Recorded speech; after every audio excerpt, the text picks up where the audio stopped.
Tiada satu pun dapat ku banggakan, semua karena cintamu. Ini hidupku, pimpin jalanku. Yesus, pegang erat tanganku, ku tak dapat hidup di luar kasih-Mu. Bapa, jangan tinggalkan aku, Engkau alasan selama ku hidup.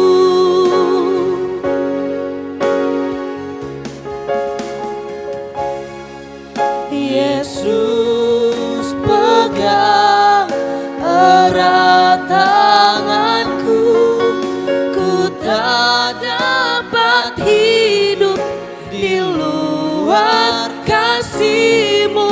Bapa, jangan tinggalkan aku, Engkau alasan selama ku hidup.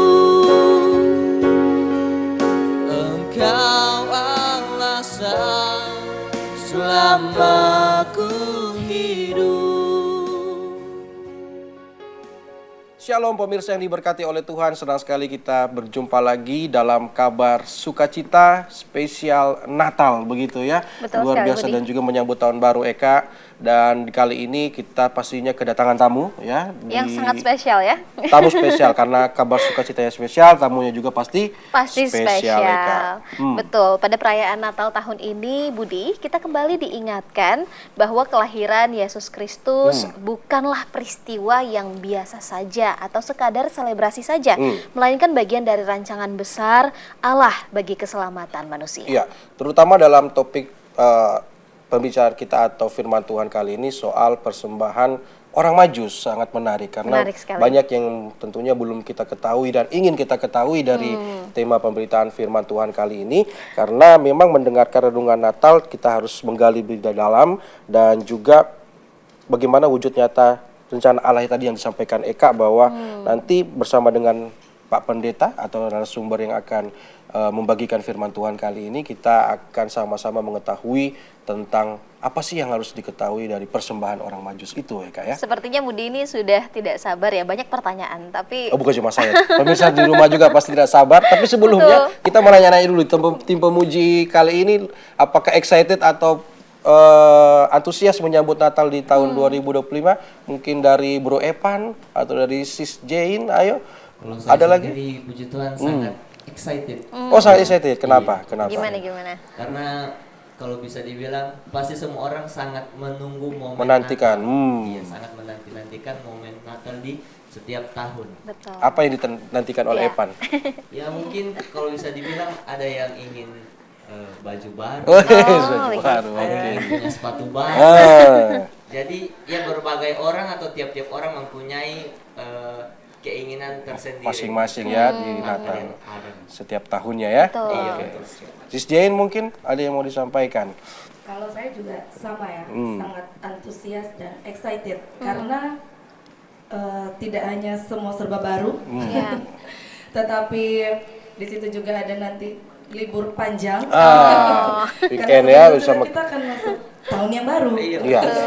Banyak yang baru, tahun juga berganti tahun Iya. baru. Betul. Jadi semua kita menyambut dengan penuh damai dan sukacita. Nah, itu juga penting ya, Iya, damai betul dan sukacita menyambut Natal. Pada- Kita masuk saja ya, gampanglah kita nanti bicara soal baju baru, sepatu baru, tapi Betul sekali. yang paling utama ini bagaimana sih apa yang harus dipelajari atau dimengerti soal persembahan orang Majus Orang ini. Majus Nah, ini. sama-sama kita akan membahas topik ini, Eka. Nah, kita akan membahas topik yang menarik hari ini tentunya dengan narasumber yang luar biasa ya, Budi. Jadi kita akan memanggil narasumber kita Ya, kita kali undang ini. saja ya, langsung. Betul, Ya. betul sekali. Ada Pak Pendeta Samuel Pangalo, sarjana teologi. Mari, Pak Pendeta Sam. gabung bersama kami di sini. Ya. Luar biasa. Puji Tuhan. Puji Tuhan. Silakan. Selamat datang di ruang tamu Kabar Sukacita. Ya. Dan seperti terlihat dekorasinya, ya kita siap-siap menyambut Natal ini, Pak Pendeta Sam. Dan selain dekorasi Natal begitu, ternyata ada topik yang menarik yang ya Pak Pendeta Sam sudah tentukan, itu adalah persembahan dari orang majus. Ini apa sih sebenarnya, apa yang poin yang harus kita mengerti? Mungkin sebelumnya kita harus doa terlebih dahulu ya, supaya firman Tuhan ini bisa menjadi rema bagi kita. Silakan. Iya, Pak saya Pendeta yang Sam pimpin berdoa. doa. Iya. Betul. Oke, mari kita berdoa semua. Kami bersyukur kepada Engkau ya Tuhan, hari ini kami sehat, kami kuat. Di penghujung tahun, khususnya di bulan Desember, kami bersyukur Tuhan sudah ada bersama dengan kami. Dan program hari ini biarlah menjadi berkat bagi kami semua.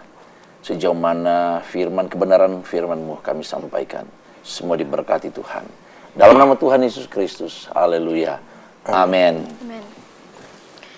Nah, Budi, terkait dengan tema hari ini, kira-kira Pak Pendeta bisa dijelaskan kenapa sih, apa yang melatar belakangi kita mengambil tema hari ini? Tentang persembahan orang majus. Nah, kalau kita setiap tahun merayakan Natal umat Kristiani, hampir 60-70% itu menyinggung tentang orang majus. Nah, kalau kita lihat dalam sejarah orang majus, itu ada 3 persembahan yang diberikan oleh orang majus. Itu dalam kitab Matius. Di sana ada emas, kemenyan, dan mur. Kita bicara dulu tentang orang majus itu sendiri, Pak Budi, bisa ya? Dan pemirsa yang ada di rumah, bahwa emas, kemenyan, dan mur itulah sebuah ungkapan hati persembahan daripada orang majus. Dan itu sering dibahas dalam setiap Natal, momen Natal. Nah, hari ini kita melihat dulu tentang orang majus itu sendiri, bagaimana mereka mempersembahkan sesuatu. Di ayat yang ke-11, itu tidak serta-merta mereka bawa tanpa mereka sadari persembahan mereka sesuatu yang luar biasa. Tapi kalau kita lari ke orang majus itu sendiri, mereka ini bukan orang sembarangan sebenarnya. Itu para ahli perbintangan, orang-orang yang hebat, orang-orang yang tidak sembarang menjalani waktu tanpa arti. Ya, orang-orang yang tidak sembarang menjalani kehidupan sehari-hari tanpa tenaga yang tidak punya arti. Artinya mereka ini orang-orang yang sibuk, orang-orang yang terpandang di saat itu. Nah, jadi orang majus itu sendiri ini bukan hal yang sepele dalam sebuah perayaan Natal. Nah, saya akan masuk kepada pertanyaan tadi tentang bagaimana persembahan dari orang majus. Kalau kita sudah melihat tadi bahwa ada 3 hal, emas, kemenyan, dan mur dalam Injil Matius pasal 2 ayat yang ke-11. Ini sebenarnya klimaks daripada pertemuan mereka, Pak Budi dan pemirsa yang ada di rumah. Dan tentunya kita semua yang hadir pada saat ini. Tapi saya akan bawa tentang 3 persembahan orang majus. Bukan 3 hal, 3 jenis emas, kemenyan, dan mur. Tapi ada 3 persembahan orang majus yang sesungguhnya yang jarang kita angkat. Nah, yang pertama adalah orang majus mereka mempersembahkan persembahan kepada Yesus, kepada Tuhan, dari sisi waktu. Sejarah dalam kisah orang majus, mereka jumpa Yesus, itu bukan bayi seperti dijumpa oleh para gembala. Jadi dalam tafsiran itu kemungkinan usia Yesus itu dari 1 sampai 2 tahun misalnya usia. Makanya disebutkan anak-anak, ada terjadi tangisan di sana, disuruh cari anak-anak 0 sampai 2 tahun. Karena diperkirakan orang majus itu jalan mencari Yesus itu dalam usia-usia tahun-tahun seperti itu. Rentan bulan berganti bulan, ya. Jadi mereka mempersembahkan yang pertama adalah bagaimana waktu mereka mencari Tuhan. Kalau para gembala ketika malaikat bilang hari ini, mereka mencari dalam waktu yang sekejap, para gembala ketemu Tuhan Yesus. Tetapi orang majus beda. Mereka memberikan waktu, maka dikatakan dalam Alkitab, bintang itu terus menuntun mereka. Jadi bayangkan saja kita yang ada di studio ini dan pemirsa yang ada di rumah, atau siapa saja Bapak Ibu, orang yang sibuk, orang yang terpandang, ya kalau kita sekarang lah kira-kira orang yang punya bisnis dan lain sebagainya. Waktu adalah uang, kira-kira gitu kan. Nah orang majus pun harusnya begitu. Tetapi mereka mencari sampai di ayat yang ke-11, ketemu dengan Yesus. Itu bukan waktu yang singkat. Jadi yang pertama kita ambil pelajaran pada saat ini adalah bagaimana memberikan sesuatu kepada Dia. Ya, 2025 tahun yang lalu untuk kita sekarang, kita bagaimana bisa mengatur waktu. Sekian waktu perjalanan kita untuk ketemu Dia. Iya kan? Kita sibuk dalam seminggu, Senin, Selasa, Rabu, Kamis, Jumat kita bekerja, bukan? Sabtu mungkin ada juga masih kerja. Nah, bagaimana kita cari waktu, memberi waktu yang terbaik, minimal 1 hari untuk Tuhan. Kasih waktu untuk Dia. Di momen Natal ini, kita berikan waktu yang terbaik untuk Tuhan. Jadi persembahan pertama harusnya orang Majus adalah mereka memberikan waktu sekian lama. Berjalan untuk ketemu Tuhan. Seperti itu. Ya, waktu ini yang ternyata jadi bukan bicara emas lagi, kemenyan, jangan kita mur, bicara ya. emas. Ya. Itu terlalu apa ya? Mungkin ke sekolah minggu kita sudah tahu kalau bahwa orang Majus datang kepada Yesus saat itu dengan membawa emas, kemenyan dan mur. Tapi sebenarnya waktu ya yang paling di-highlight. Nah, buat saya pribadi ya, saya sapa Om Sem begitu karena sudah akrab. Om Sem itu berarti bahwa orang Majus bisa membuktikan ketemu Tuhan itu prioritas buat mereka. Prioritas. Begitu.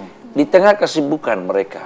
Kalau ini nggak prioritas, Pak Budi dan Eka ya. Ya. Nah, kali ini bukan kalau sesuatu yang bukan prioritas, buat apa mereka buang-buang waktu? Betul. Iya kan? Wah, kalau pikir ya ini masih ada lebih penting kira-kira. Iya. Tapi ini sesuatu yang prioritas. Maka tahun 2025 jadikan momen Natal ini prioritas. Waktu kasih yang terbaik untuk Tuhan. Atau kita harus bangun komitmen lagi kalau yang tadinya kasih waktu ke Tuhan, ya sudahlah ini karena ya udahlah kita ke sana, kita ke gereja. Jangan dong. Kasih waktu prioritas untuk Tuhan. Betul. Jadi bukan nanti ada waktu luang baru ke ibadah, ke gereja gitu. Budi ini menarik ya, tadi membahas soal waktu. Nah, Pak Pendeta secara eksplisit kalau misalnya kita melihat emas, orang akan cenderung berpikir kepada hal duniawi begitu Pak Pendeta. Nah, ini tuh menarik kalau di dekat-dekat Natal gini kan banyak orang berpikir biaya liburan atau mungkin biaya untuk dekorasi dan lain-lain gitu. Bagaimana sih cara kita untuk memastikan bahwa emas dalam hal ini itu waktu dan perhatian kita itu tetap terfokus pada perayaan atau mengingat kelahiran Sang Juru Selamat kita dan bukan hanya pada kemeriahan saja. Iya, saya coba sedikit ya. Ini bicara emas, kemenyan dan mur. Ini sesuatu yang nampak di kasat mata. Tetapi apa yang dilakukan oleh orang Majus? Waktu yang mereka berikan itu seperti kan nggak tertulis. Betul. Tapi kalau kita lihat dalam Matius pasal yang kedua, izinkan saya baca, firman Allah berkata begini. Sesudah Yesus dilahirkan di Bethlehem di tanah Yudea pada zaman Raja Herodes, datanglah orang Majus dari timur ke Yerusalem. Nah, ini perjalanan yang jauh. Waktu yang mereka persembahkan sepertinya nggak kelihatan. Tapi waktu ini adalah sebuah pengorbanan. Emas kelihatan sesuatu yang wah. Mur dan kemenyan sesuatu yang wah ini keren. Tapi ingat, pengorbanan waktu yang terkadang tanpa dihitung oleh orang lain itu sangat berharga. Nah, seperti Paling itu. berharga mungkin. Paling berharga. Nilainya tidak sebanding waktu Iya, dengan emas betul. justru lebih berharga waktu yang diberikan gitu ya Pak Pendeta. Betul. Lantas gimana Pak Pendeta supaya kita tidak salah fokus gitu ya, tetap meluangkan waktu kita untuk fokus kepada mengingat kembali kelahiran Juru Selamat kita ini ya. Iya, saya kaitkan dengan soal motivasi kita, gitu kan. Emas, kemenyan dan mur, persembahan yang diberikan oleh orang Majus itulah klimaks dari semuanya. Tapi ingat, sesuatu yang kita persembahkan, yang kita korbankan, ini sesuatu yang kalau kita dasari karena supaya orang lihat nih, wah, iya kan, ada emas di sana, nggak salah, ya. Ada mur di sana, ada kemenyan di sana. Kemenyan kan bicara tentang obat-obatan dan lain sebagainya. Nggak salah semuanya itu. Tapi ingat, fokus kita, motivasi kita adalah bagaimana mempersembahkan sesuatu itu dengan hati yang murni dan tulus di hadapan Dia. Bukan soal gagah-gagahan. Ya, saya pernah khotbah di beberapa malam yang kemarin dalam sebuah pelayanan. Saya bilang Natal, persembahan Natal kepada Yesus bukan soal yang dikatakan tadi para pemuji ya. Natal identik dengan baju baru, ya kan, sepatu baru, ya kan, ramenya di Shopee kan, kira-kira gitu. Bukan soal itu, bukan sesuatu yang ada di luar, yang kelihatan, tapi ada yang tidak kelihatan. Nah, itulah hati kita. Kita mau berikan kepada Dia. Dalam konteks hati kita memberikan waktu yang terbaik untuk Tuhan, itu yang terbaik. Berarti memang semuanya dari hati ya Budi ya. Betul. Sebelum kita ke persembahan lainnya, ini baru satu ini waktu. Tapi sekarang momen itu sudah berbeda begitu ya Om Sam. Jadi kalau waktu itu orang Majus punya tujuan ke Tuhan Yesus dengan memberikan waktu. Nah sekarang realitanya apa yang bisa kita relate dengan kehidupan sekarang? Apa yang kita bisa kasih ke Tuhan? Apakah cukup waktu beribadah itu sudah menyetarai kita juga dengan orang Majus begitu, atau waktu seperti apa yang Tuhan mau untuk kita betul-betul punya hati yang seperti orang Majus punya juga? Dalam konteks waktu sekarang, orang hanya berpikir kita berikan waktu kepada Tuhan itu ketika minggu bergereja. Memang betul saya singgung tadi kan, itu bicara hari Pak Budi. Tapi kalau bicara waktu yang sesungguhnya, kapanpun kita bisa mengambil waktu untuk ketemu Tuhan, itu yang terbaik. Jadi kalau di awal saya singgung tadi soal 6 hari kita kerja, 1 hari itu bicara oke. Dalam 1 minggu ada 1 hari. Untuk ibadah. Jumlah per hari. Tapi kalau saya bicara waktu, kapanpun kita harus bisa berikan waktu yang ada kesempatan itu untuk Tuhan. Contoh nih, bangun pagi. Ya kan, kita jangan buru-buru karena sudah ada janjian, relasi kita, teman kita atau apapun, ya kan. Tanpa kita menggunakan waktu. Sebab jangan salah, dari jam 8 kita kerja sampai jam 3 atau jam 4, sekian jam kita bekerja dengan orang lain. Tapi alangkah baiknya 6 sampai 7 jam kita bekerja, melayani teman dan lain sebagainya dalam sebuah pekerjaan. Gunakan 5 sampai 10 menit waktu kita berikan kepada Tuhan. Karena Dia yang mengatur hidup kita. 1 jam ke depan, 2 jam ke depan. Bisa-bisa kita berpikir soal untung. Wah, kita ketemu setengah jam, makan ngopi-ngopi. Pak Budi suka ngopi-ngopi? Nongkrong ya, Pak. Sekali-sekali ajak saya ya. Gitu kira-kira. Kita akan lanjut lagi ya Kak ya, dengan Pak Pendeta Sam dan tim pemuji. Tapi kita harus break dulu. Kita akan kembali dalam kabar sukacita setelah pesan-pesan berikut ini.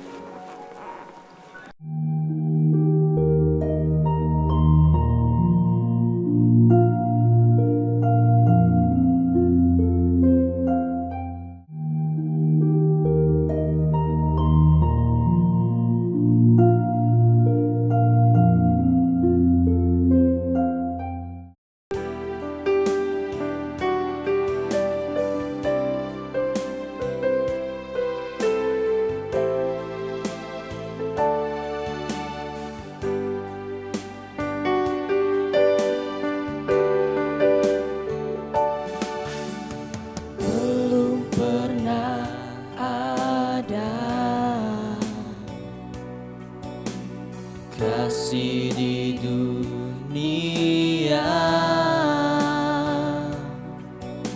sanggup menerima diriku apa adanya selain kasih-Mu, Yesus.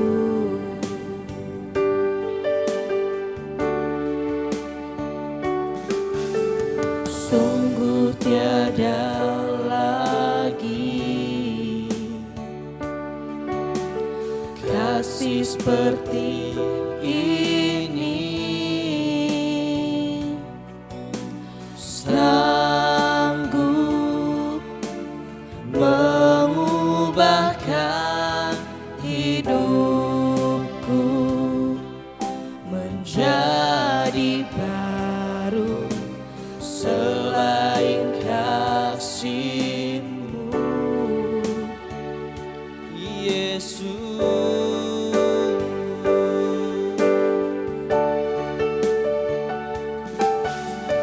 Kau ku kagumi dalam kasih-Mu tiada duanya.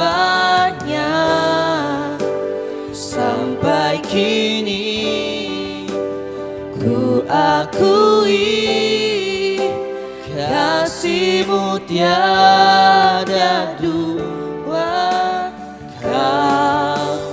Ku kagumi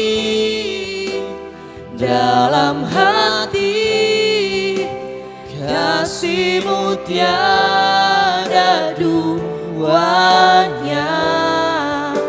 Sampai kini ku akui kasih-Mu tiada duanya. Kasih-Mu tiada duanya. Pemirsa, Anda kembali bersama kami dan kita kembali akan berbincang dengan Pendeta Samuel Pangalo Ya. masih tentang persembahan orang Majus Persembahan tadi. orang Majus Ya. yang sebelumnya ternyata kita bukan bahas emas, bukan bahas kemenyan, bukan bahas mur, tapi yang pertama adalah Membahas waktu. soal bagaimana pengorbanan Ya. waktu begitu Betul, ya, dan waktu kita yang belajar diberikan oleh orang dari Majus. orang Majus. Nah, Betul mungkin sekali. ada poin selanjutnya kita ke bagaimana usaha yang diberikan ataupun ternyata ini yang dilakukan oleh orang Majus ya, bukan karena yang nampak emas kemenyan murnya, tapi ternyata ada yang Ada tidak hal di tampak balik tapi itu, nilainya lebih ya. jauh lebih besar daripada itu. Langsung, Silakan. oke ya. Silakan. Jadi kalau yang pertama adalah persembahan orang Majus adalah waktu mereka kasih ke Tuhan, waktu yang terbaik. Ya. Kenapa saya bilang yang terbaik? Karena mereka sampai di titik di mana Yesus ada. Mereka nggak berhenti di tengah jalan. Waktu mereka full untuk cari sampai ketemu. Itulah waktu yang terbaik. Ya. Yang kedua adalah bagaimana seiring waktu mereka gunakan untuk cari Tuhan, di mana bintang terus membawa mereka sampai ke titik itu. Jangan lupa Pak Budi dan Eka dan kita semua dan pemirsa, zaman itu belum ada Auto Innova. Gitu kan? Belum ada Avanza, belum ada Bentor, belum ada apalagi ya merek-merek lain ya kan? Mobil-mobil yang lain belum ada. Jenis kendaraan di waktu itu adalah unta, Unta. iya, atau keledai. Waduh. Berapa lama itu pakai? Jadi bayangkan saja, mereka sekian lama, saya bilang di awal tadi bukan 1 minggu, bukan 1 bulan. Lama mereka untuk mencari di mana Yesus dilahirkan. Apa yang mereka pakai? Adalah tenaga kaki mereka. Mereka berjalan menyelusuri. Dan saya pernah ada di lokasi beberapa tahun yang lalu ada di sana. Itu gunung perbukitan beda dengan kita di Indonesia. Dan kejauhan sudah lihat, sejauh mata memandang, itu ada daun hijau, gunung-gunung, pohon banyak. Kalau di sana di Timur Tengah, dari kejauhan itu hanya padang belantara, batu-batu karang, gersang. Saya sedang membayangkan bagaimana siang hari mereka jalan, melewati itu. nggak naik mobil, ada AC. Pak Budi dari rumah tadi naik mobil, hidupkan AC bukan? Pasti naik mobil. Pasti Karena naik Gorontalo kan mobil. kalau bukan panas Panas sekali. sekali. Waktu 3 kilo bisa jalan 3 menit. Iya, Kalau nggak macet. diambil waktu Di 3 padang gurun di waktu itu. Mereka jalan dengan kaki tenaga sendiri. Jangan berpikir ada AC di siang hari. Ya kan? Mereka begitu luar biasa. Tenaga mereka korbankan. Belum di malam hari. Mereka jalan terus. Jalan kaki. Maka poin yang kedua adalah mereka mempersembahkan tenaga ini. Fisik ini. Makanya pemazmur bilang begini. Sekalipun batinku. Tolong apa lagi kalimatnya? Sekalipun hatiku dan batinku habis lenyap. Fisik ini semakin merosot. Tenaga ini dipakai untuk cari Tuhan. Tapi ingat, tenaga mereka nggak sia-sia. Akhirnya tenaga yang mereka gunakan, sekuat tenaga berjalan. Sekian lama, akhirnya mereka ketemu Tuhan. Jadi kasih yang terbaik, tenaga kita ini untuk Tuhan. Natal sekarang, kalau di kota sudah enak Pak Budi. Natal tinggal kita telepon orang yang punya tenda, apa namanya itu tenda ya? Persewaan tenda. Persewaan tenda. Mau pakai dekorasi apa? Yang mahal 20 juta, 10 juta sudah ada. Tapi dulu kalau kami di kampung, Tenaga itu kami pakai, karena saya lahir di kampung ya. Tenaga itu kami pakai untuk apa? Potong bambu, potong bulu, pikul sana ya kan. Bikin orang kita Sulawesi bilang sabua. Tenda-tenda ya alami kan. Dari bambu, pakai seng. Dulu belum ada tarpal, pakai seng. Kita lakukan itu. Saya ingat tenaga kita pakai pikul bambu itu, bahu kita sampai terkelupas. Untuk siapa? Untuk Tuhan. Untuk Tuhan. Ya, tenaga kita kasih untuk Tuhan. Seperti itu. Ya, luar biasa sekali ya. Selain waktu, tenaga yang Betul. kita harus pelajari dari orang-orang majus yang dikasih. Iya, luar biasa gigih dalam perjalanan gitu ya. Nah, Budi, bicara ya? soal gigih, berarti kan ada niat yang begitu besar begitu ya. Komitmen. Untuk jumpa dengan, wah ini bicara komitmen. Bicara komitmen, Bagaimana ya, punya betul. komitmen sebesar orang majus? Orang-orang Tenaga yang mereka berikan untuk Tuhan itu tidak lepas dari sebuah komitmen. Saya sedang masuk kepada hati daripada orang majus. Iya. Kira-kira ya. Mungkin mereka berkata begini, mau sampai kapanpun. Hari ini kami cari dia, kami berjalan, kami nggak ketemu. Kami harus target sampai 1 minggu ke depan. 1 minggu nggak dapat, kami harus selesaikan bulan depan. Ya. Itu sebab terbukti, sekian lama mereka berjalan, nggak ketemu, mereka nggak berhenti. Mereka tetap jalan. Nah, ini butuh komitmen. Ya. Saya dalam sebuah pengembalaan, dalam pelayanan saya pertama di Gorontalo Utara. Jaraknya dari kota Gorontalo ke tempat itu ya, zaman itu kurang lebih 2 jam. 2 jam di zaman itu Pak Budi. Hanya 1 orang, 1 ibu janda. Yang dilayani di sana. Yang saya layani. Saya hibur kepada istri saya bilang begini, Ma, kita layani saja, sekian lama. Saya kasih punya target waktu. Kita target dari tahun pertama sampai tahun kelima, artinya 5 tahun. Kita kasih tenaga kita, waktu kita untuk Tuhan ada di tempat itu. 5 tahun. Orang Manado bilang, orang mau jadi bubur atau apa, pokoknya komitmen 5 tahun. Ya. Sesudah 5 tahun, nanti kita tinggal lihat, kita mau jadi apa. Jadi butuh komitmen. Dan puji Tuhan, saya nggak sampai 5 tahun di tempat itu. 3 tahun penuh, saya dipindahkan, dimutasikan ke satu tempat. Jadi saya punya komitmen, 5 tahun saya mau jadi apa di situ. Tapi Tuhan tolong, dari 1 orang. Ya. Tuhan izinkan ada 30 orang dalam waktu 3 tahun. Luar Luar biasa kan? Yes, hasilnya saya nikmati karena apa? Komitmen, nggak main-main. Kami berangkat dari kota Gorontalo jam 2 siang. Baru 5 menit, 10 menit istri saya sudah tidur. Saya sendiri nyetir. Tapi saya lakukan karena sebuah komitmen. Betul. Dan saya sampai di titik puncak itu. Ya kalau kita bicara karir ya, di karir saya ada di puncak. Tuhan berkati, Tuhan lihat saya punya komitmen. Ya, mutasilah kau ke tempat yang lebih bagus. Luar biasa gitu. ya.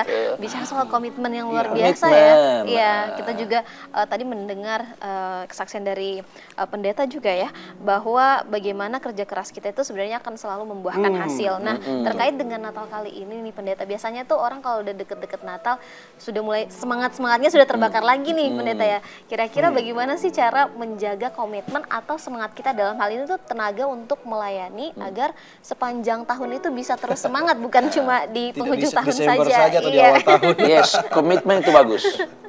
Tapi kalau komitmen yang salah, kita akan stop di tengah jalan. Oh, jadi tidak cukup komitmen, tapi harus ada komitmen yang tepat. Di balik dari komitmen adalah sebuah motivasi. Tujuan kita apa? Iya. Kalau kita merayakan Natal hanya sebatas, wah ini perayaan sebagai orang umat Kristiani, orang Kristen, malu-maluin di rumah kita nggak ada pohon terang. Nah ini motivasi kita salah. Tapi ketika dalam momen Natal, di sana ada pohon Natal, ada lampu kedap-kedip, ya kan? Nah, kalau kita lihat itu, kita baru lihat saja ada pohon Natal, langsung kita terpikir di sanalah Yesus lahir, di tahun itu, di zaman itu ya. Maka kalau motivasi kita itu, bahkan sepaling parah sekalipun, di rumah tanpa pohon Natal. Tapi ketika kita masuk kepada bulan Desember, hanya dengar tetangga putar lagu Natal, lihat dari jauh ada pohon Natal. Di rumah kita mungkin karena kita orang yang sederhana, mungkin kita nggak bisa beli yang baru. Tanpa pohon Natal pun. Tapi kalau kita merayakan hari lahirnya Tuhan, di hati kita, inilah motivasi melebihi dari sebuah komitmen, saya bilang tadi. Iya. Komitmen oke, tapi motivasi harus jelas. Supaya kalau Natal kita tanpa kue, gitu kan, tanpa yang disinggung tadi sepatu baru, Iya. tanpa baju baru, tidak jadi masalah. Karena motivasi kita Natal bukan soal aksesoris yang ada di luar, tapi ini Pak Budi, ini Hati pemirsa, Iya. hati. Jadi apapun yang kita hadapi, artinya begini, Natal tahun ini semua barang lama, kira-kira gitu kan, Iya. dalam tanda kutip ya, nggak ada yang baru begitu ya, horden lama, bando lama, kira-kira gitu kan. Ini bando baru atau bando lama? Baru Oh, ini baru. Budi. Tapi saya lihat Pak Budi punya batik baru. Iya, baru. Iya, Tahu kan? dia kalau gitu ya. Mau yang lama-lama itu nggak jadi masalah. Iya. Yang penting hati, Iya. buka untuk dia, itulah motivasi kita yang terbaik. Baik. Seperti itu. Setuju nggak? Setuju kayaknya. Komitmen tidak cukup, tapi harus diiringi dengan motivasi. Motivasi. Benar. Benar. Betul. Jadi Gitu. memang menjaga semangat itu adalah melahirkan Tuhan Yesus di hati Iya. kita. Sebenarnya itu intinya Itu ya. motivasi yang Motivasi yang benar. Yang tepat. Karena kayak seperti yang orang Majus lakukan, kerinduan mereka begitu besar Betul. untuk ketemu dengan Iya. Tuhan langsung begitu ya, ya. coba bisa bayangkan. Kalau motivasi mereka salah, Iya. saya rasa walaupun mereka punya komitmen, tapi komitmen bisa patah di tengah Bisa jalan. patah. Stop di tengah jalan. Iya. Iya kan? Tapi karena motivasi, ini saya sudah bangun komitmen, saya harus ketemu dia. Karena motivasi dia adalah Tuhan dan Juru Selamat saya. Itu motivasi saya. Oke, harus ketemu dia. Ya udah, apapun yang ada di tengah jalan, tetap kita akan jalani. Betul. Gitu. Karena penggeraknya tepat ya. Betul. Iya. Betul sekali. Bisa jadi kan Gitu. tadi di tengah padang pasir yang gersang, Iya. aduh balejo. Betul, iya. Kayaknya tidak tahu kapan ujung ini Kalau kan. Budi gimana? ya kan? Balik nggak? Kayaknya Panas. balik kalau panas. Begitu kan. Betul. Apalagi pakai jalan kaki lagi. Iya, benar, Waduh. benar. Kemungkinan besar secara manusia pasti menyerah. Tapi itulah yang di apa ya? Kita perlu contoh atau kita Iya. pelajari dari orang Majus, waktu lalu tenaga, Tenaga. yang didasari oleh motivasi dan Motivasi komitmen yang tepat Budi tepat, tadi. Iya, motivasi begitu. yang tepat tadi. Betul. Kak, mungkin ada yang mau di-sharingkan lagi soal bagaimana sudah kasih waktu dan komitmen yang tepat nggak buat Tuhan tenaga ini? Aduh, kayaknya itu harus refleksi lagi sebenarnya ya. Ini harusnya ditanya kepada penyanyi dong. Oh iya, bisa juga ya.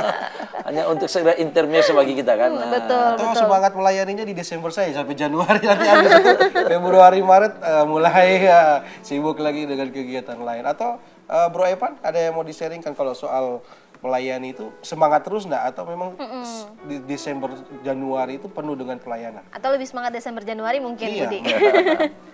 Puji Tuhan untuk melayani itu pasti selalu semangat ya. Selalu Kami semangat. dengan- Kapanpun ya. Iya, semangat sampai kapanpun. Nah, kalau untuk Desember dan juga Januari, karena Tapi beda mungkin tapi. lebih terasa vibes-nya lebih Ah.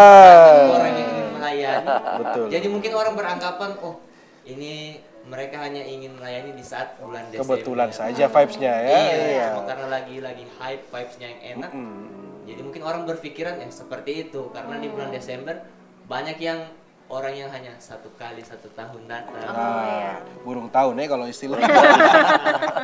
Iya. Wah, belum tahun. Nah, punya pengalaman enggak? Karena seperti Om Sam, Tuhan sudah apa ya, tilik begitu ya, hargai setiap pengorbanan, kesaksian tadi dari pelayanan yang ya Tuhan tidak lupakan dan Tuhan pasti ingat semua yang dilakukan. Nah, Evan sendiri mungkin karena dalam pelayanan, komitmen dan terus menjaga motivasi, apakah pernah ada mujizat Tuhan, mungkin pertolongan Tuhan yang Evan rasakan selama ini?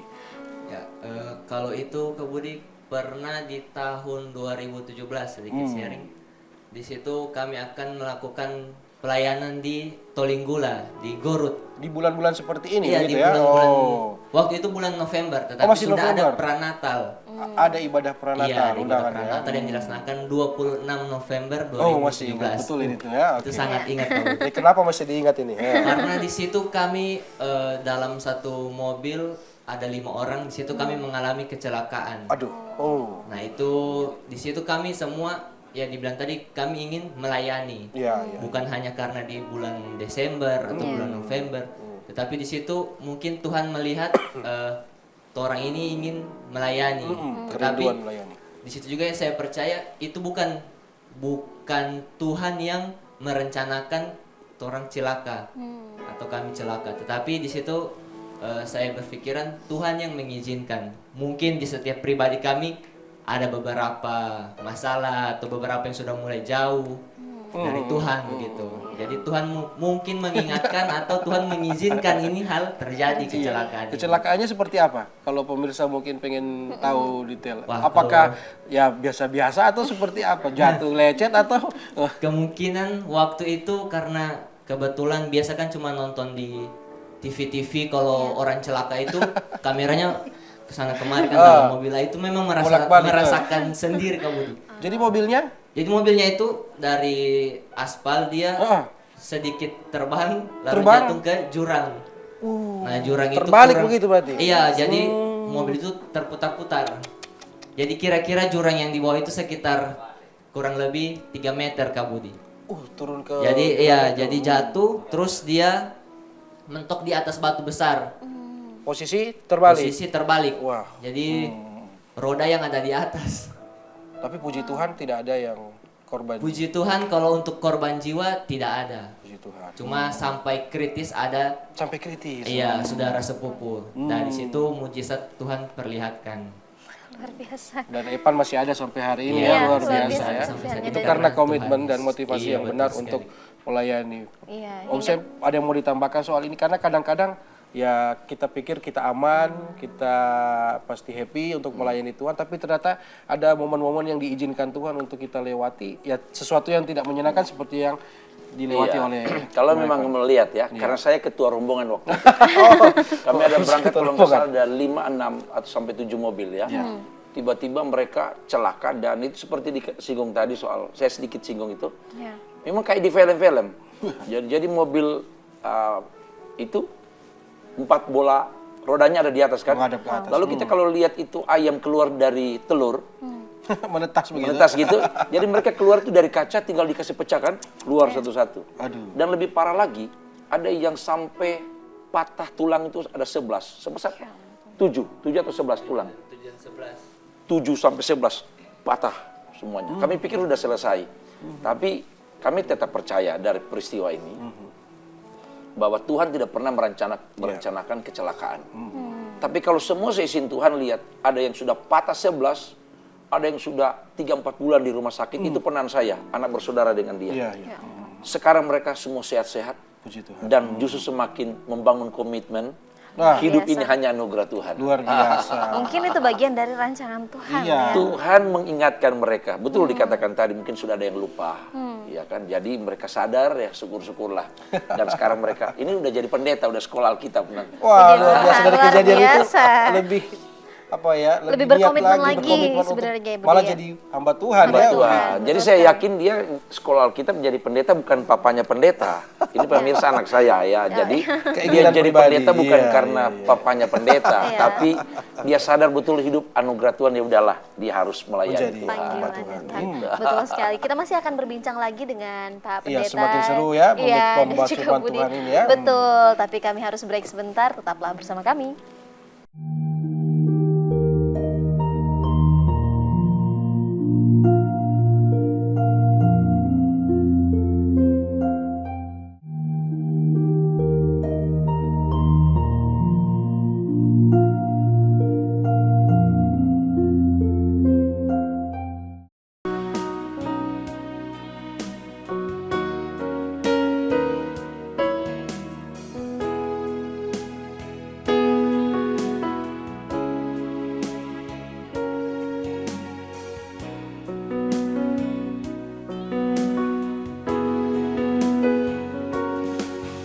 Engkau ada bersamaku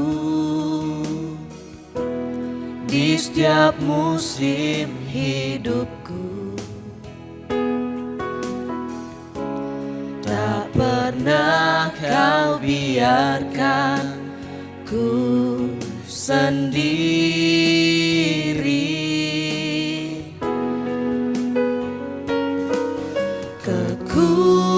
Kekuatan di jiwaku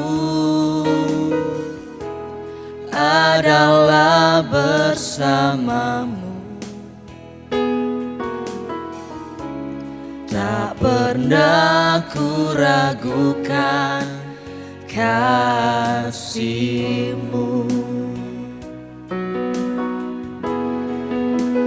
Bersama-Mu Bapa, ku lewati semua perkenanan-Mu ya. Teguhkan hatiku, Engkau yang bertindak, memberi pertolongan.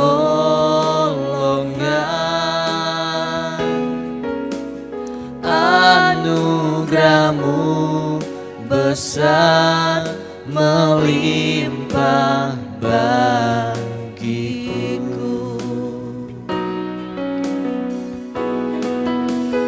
Bersama-Mu Bapa,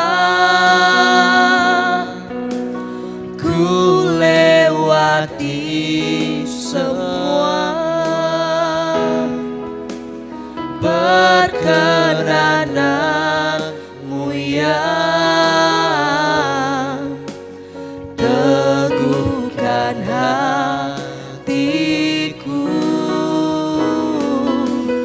Engkau yang bertindak, memberi pertolongan.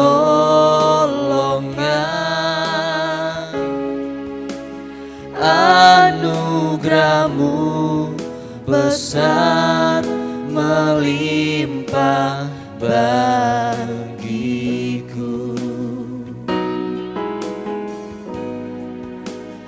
Anugerah-Mu besar melimpah bagiku.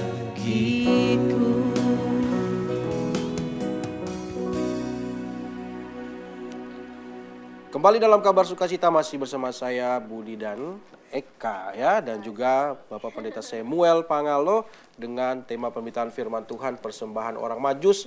Yang ternyata bukan poin pentingnya emas, kemenyan dan mur, tapi 2 poin sudah kita bahas bersama, yakni waktu dan juga tenaga. Begitu. Ya. Nah, poin yang ketiga kita juga akan ketahui lagi dari Bapak Pendeta Sam, apa poin yang ketiga yang harus kita pelajari soal persembahan dari orang Majus. Jadi kita masuk kepada poin yang ketiga. Persembahan orang Majus adalah ini yang paling inti, dasar daripada sebuah persembahan daripada orang Majus itu sendiri. Yaitu, mari kalau kita lihat dalam Matius pasal 2 ayat yang ke-11, kita baca sama-sama. Firman Allah berkata, maka masuklah mereka ke dalam rumah itu dan melihat anak itu bersama Maria ibunya, lalu sujud menyembah dia. Sebenarnya ini adalah inti daripada mereka mau korban waktu, mereka mau korban tenaga, yaitu bagaimana ada kerinduan yang mendalam.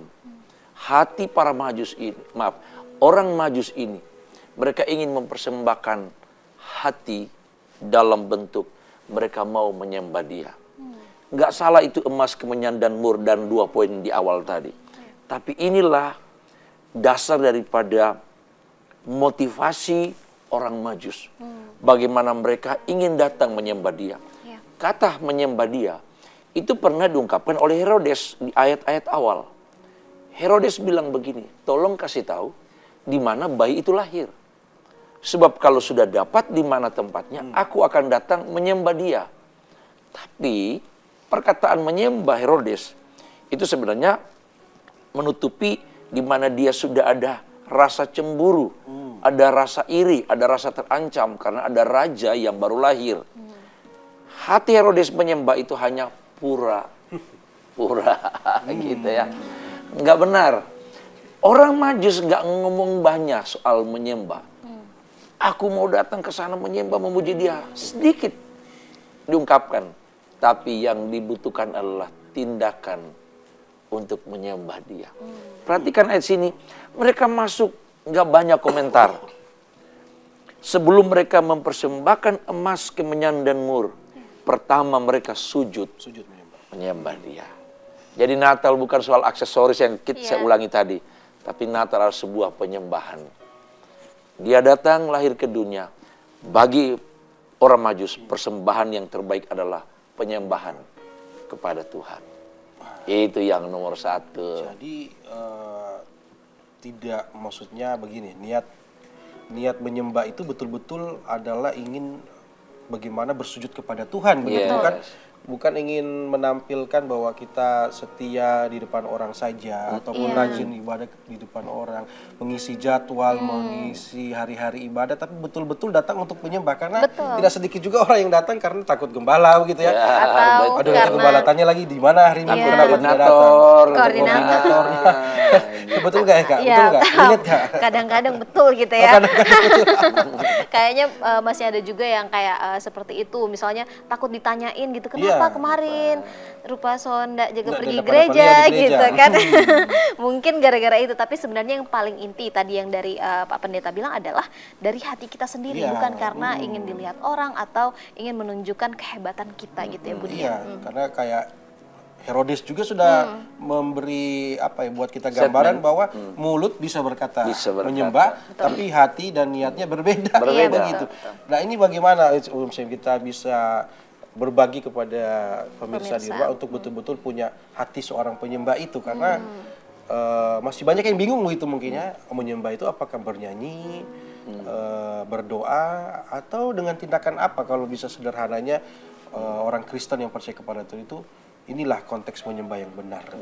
Kalau kita lihat di sini, penyembahan orang Majus itu tanpa bernyanyi, itu sudah terjawab di sini. Mereka nggak menyanyi, mereka nggak memuji Tuhan, tapi sikap yang mereka ambil untuk datang menyembah Dia. Nah, itu biasanya dari sikap itu biasanya kalau kita di Framen, kita buat drama singkat, datang menyembah, kata menyembah itu kan biasanya begini, berlutut sujud, ya kan, menggunakan lutut. Nah, penyembahan para Majus yang terbaik, mereka tanpa kata-kata, tanpa suara, tapi sikap hati, mau merendahkan di hadapan Tuhan. Ini yang terbaik. Nah, begitu juga dengan kita. Harusnya kalau kita sekarang punya fasilitas seperti ini kan para pemuji. Memang kalau kita secara pribadi atau kelompok yang kecil kita di rumah, ya tanpa juga kita menyanyi dan lain sebagainya, kita bisa ambil sikap itu. Tapi jangan lupa ketika kita ke gereja, ya memang harus ada anjuran dong. Ayo kita nyanyi sama-sama memuji Tuhan. Kita Tuhan kasih suara, talenta yang bagus, gunakan suaramu. Nah, disitulah. Jadi sikap lewat tutur kata kita menyembah, sikap hati yang rendah, ekspresi kita itu sempurna. Nah, bahkan di cerita lain, waktu ada yang bertanya kepada Tuhan ya, apa yang harus dilakukan untuk mengikut Tuhan? Semua hartamu kasih ke orang. Wah, bagaimana kita harus coba yang Eka punya harta segala macam yang sudah diraih dengan begitu sudah lama, dikumpulkan dengan susah payah, itu Tuhan suruh kasih diberikan. Kalau mau ikut Tuhan. Nah, bisa nggak itu kita?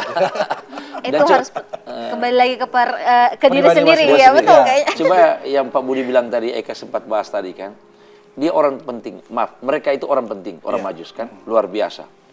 Tapi mereka punya kerendahan hati. Terbayang nggak?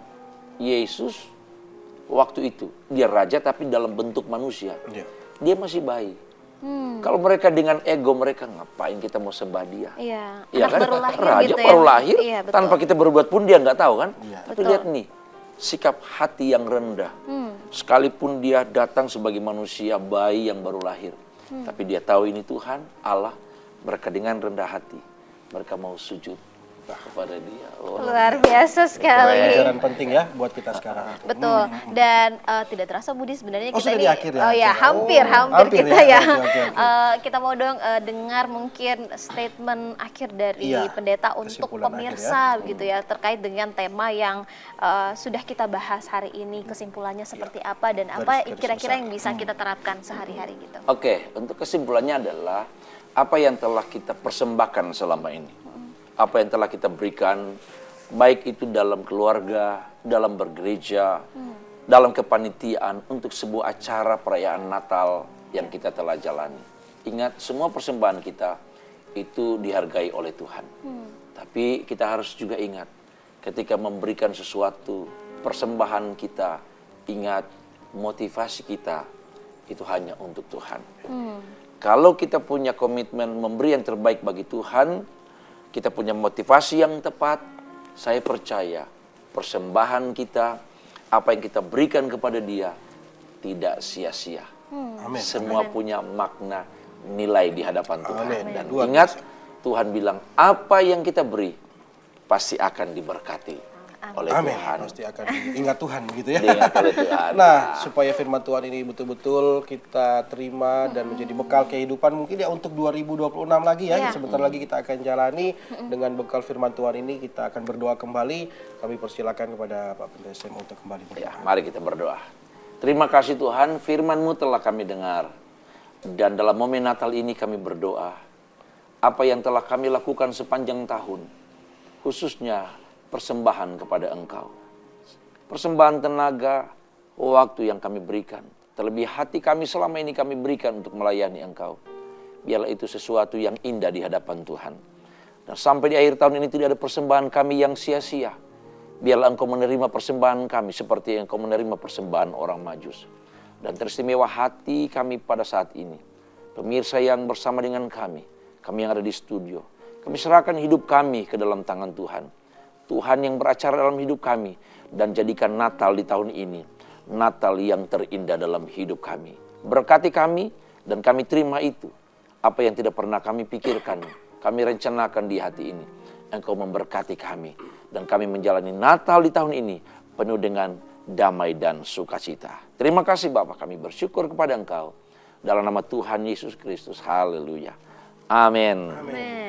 Firman Tuhan yang luar biasa ya Kak ya. Luar biasa. Buat kita dan juga pemirsa tentunya. Di rumah, betul sekali. Dan tidak terasa kita sudah sampai di penghujung ya, Penghujung acara dari Kabar Sukacita ini. betul. Tapi jangan lupa ya Kak, jadi dari tadi kuenya nggak dibuka ini. Oh iya, ya. betul. Silakan ya, kasih ke Pak Pendeta sama tim Izin, pemuji Bapak. kalau Oh iya, terima kasih. nyanyi dulu ya, nyanyi dulu.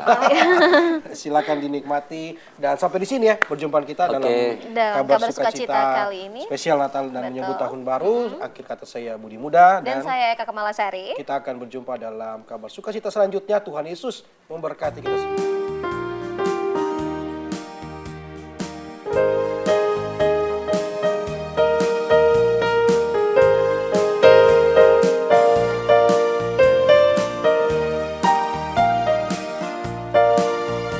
Selamat Hari Natal dan Tahun Baru padamu seluruh teman-temanku. Oh, jangan tinggalkan kita di hari ini, karena dapat kumpul kembali. Walau kita tak jumpa, terimalah salamku, tanda ucapan selamat Natal Tahun Baru. Oh, selamat Hari Natal dan Tahun Baru padamu seluruh teman-temanku. Bahagialah engkau di hari ini, karena dapat kumpul kembali. Walau kita tak jumpa, terimalah salamku, tanda ucapan selamat Natal Tahun Baru. Oh, selamat